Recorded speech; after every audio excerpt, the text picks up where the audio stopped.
একটা বিষয়ে সবাই জানতে আগ্রহী, কখন আমাদের সরকার বিদায় নেবে। এটার জবাব আপনাদের হাতে। কখন নির্বাচন হবে সেটা সম্পূর্ণ রাজনৈতিক সিদ্ধান্ত, আমাদের সিদ্ধান্ত নয়। আপনাদের কাছে একান্ত অনুরোধ, আমাদের কাজ করতে দেন।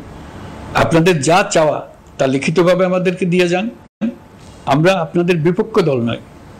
আইনসঙ্গতভাবে যা কিছু করার আছে আমরা অবশ্যই তা করব, কিন্তু আমাদেরকে ঘেরাও করে এই গুরুত্বপূর্ণ দিনগুলোতে আমাদের কাজে বাধা দেবেন না। সবাই মিলে তাদের বোঝান, তারা যেন এই সময়ে তাদের অভিযোগের প্রতি দৃষ্টি আকর্ষণের জন্য আমাদের দৈনন্দিন গুরুত্বপূর্ণ কাজে বাধা না দেন। একটা বিষয়ে সবাই জানতে আগ্রহী, কখন আমাদের সরকার বিদায় নেবে। এটার জবাব আপনাদের হাতে। কখন আপনারা আমাদেরকে বিদায় দেবেন। আমরা কেউ দেশ শাসনের মানুষ নই। আমাদের নিজ নিজ পেশায় আমরা আনন্দ পাই। দেশের সংকটকালে ছাত্রদের আহ্বানে আমরা এই দায়িত্ব গ্রহণ করেছি। আমরা সমস্ত শক্তি দিয়ে দায়িত্ব পালন করব। আমাদের উপদেষ্টা মণ্ডলীও এই লক্ষ্যে উদ্বুদ্ধ হয়ে সবাই মিলে একটা টিম হিসেবে কাজ করে যাচ্ছি। কখন নির্বাচন হবে সেটা সম্পূর্ণ রাজনৈতিক সিদ্ধান্ত, আমাদের সিদ্ধান্ত নয়। দেশবাসীকে ঠিক করতে হবে আপনারা কখন আমাদেরকে ছেড়ে দেবেন। আমরা ছাত্রদের আহ্বানে এসেছি, তারা আমাদের প্রাথমিক নিয়োগকর্তা। দেশের আপামর জনসাধারণ আমাদের নিয়োগ সমর্থন করেছে। আমরা ক্রমাগতভাবে সবাইকে বিষয়টি স্মরণ করিয়ে যাব, যাতে হঠাৎ করে এই প্রশ্ন উত্থাপিত না হয় আমরা কখন যাব। তারা যখনই বলবে আমরা চলে যাব। আমরা সংস্কারের অংশ হিসেবে নির্বাচন কমিশনকেও সংস্কার করব।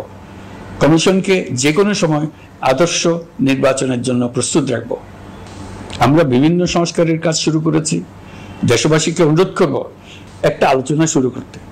আমরা সর্বনিম্ন কি কি কাজ সম্পূর্ণ করে যাব, কি কি কাজ মোটামুটি করে গেলে হবে। এই আলোচনার মাধ্যমে আমরা একটা দিক নির্দেশনা পেতে পারি। তবে চূড়ান্ত সিদ্ধান্ত রাজনৈতিক সিদ্ধান্ত, সেটা রাজনৈতিক আলোচনা থেকেই আসবে। এই দিক নির্দেশনা না পেলে আমরা দাতা সরকার এবং আন্তর্জাতিক অর্থনৈতিক প্রতিষ্ঠানসমূহের সঙ্গে আলোচনায় দৃঢ়তার সঙ্গে অগ্রসর হতে পারছি না। আমি নিশ্চয়তা দিচ্ছি, আমরা আমাদের পক্ষ থেকে মেয়াদ বৃদ্ধির কোনো প্রশ্ন তুলব না। আমরা আপনাদের সকলের দোয়া চাই। যে কদিন আছি সেই সময়টুকু উপদেষ্টা মণ্ডলীর প্রত্যেকে নিজ নিজ সাধ্যমতো দেশের এই সংকটকালে সংকট উত্তরণে যেন নিজ নিজ মেধা সাধ্যমতো কাজে লাগাতে পারে।